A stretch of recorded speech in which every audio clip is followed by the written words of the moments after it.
sommes. Regardez juste derrière moi ce petit bijou du baroque. Nous sommes donc Piazza Navona, toujours à Rome.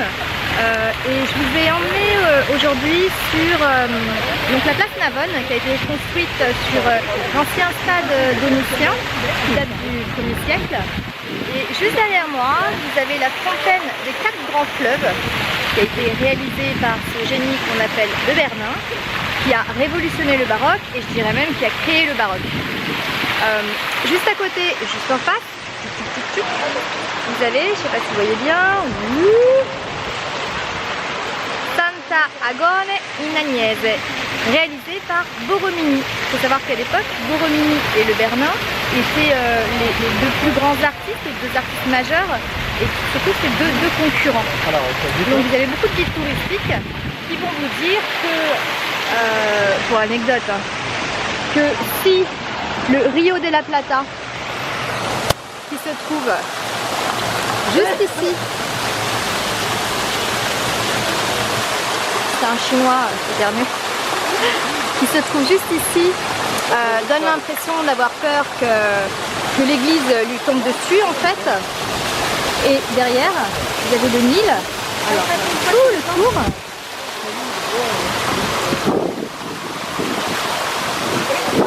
Qui nous permet d'admirer en même temps la beauté de la fontaine.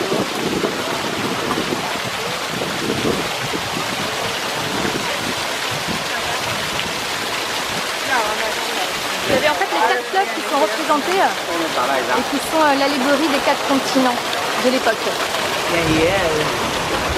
Voilà, et là on approche du Nil, de l'allégorie du Nil. Et juste ici, en fait il a le visage caché par un voile.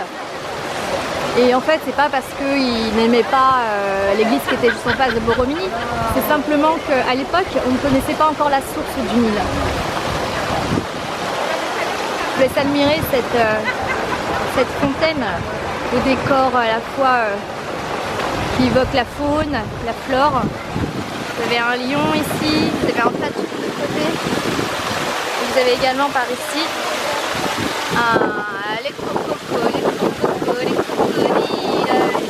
qui est juste ici, qui se cache.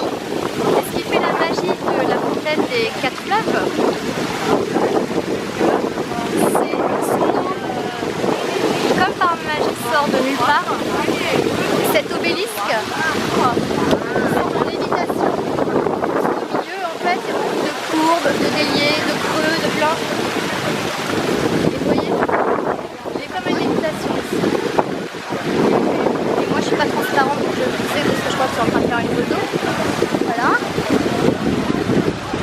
C'est une place qui est circulaire. Vous pouvez visiter l'ancien stade Domitien, il y a une entrée par là-bas. Vous pouvez visiter, il reste encore les ruines juste en dessous. En fait, les Italiens, je dirais qu'ils ont un peu...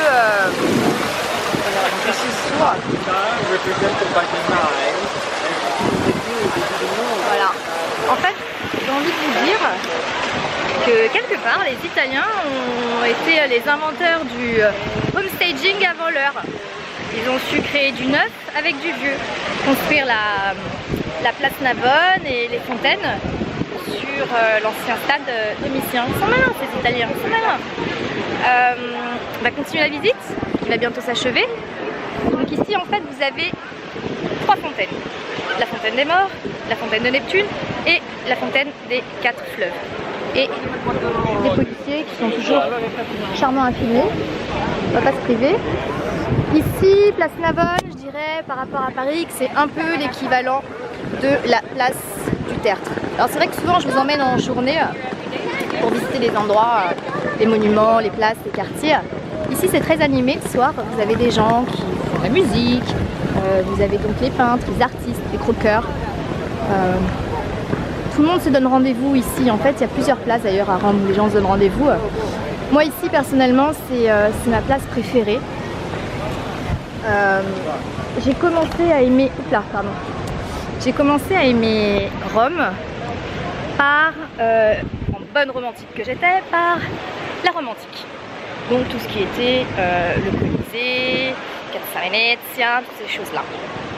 Puis j'ai découvert Piazza Navona et donc j'ai découvert avec avec la Plaza Navona, j'ai découvert le baroque. Finalement, le baroque, c'est une allégorie parfaite, je dirais, de l'amour. Parfois de mauvais goût, qui part parfois dans tous les sens, mais qui est beau à vivre. Voilà pourquoi j'aime Piazza Navona. Ciao ragazzi!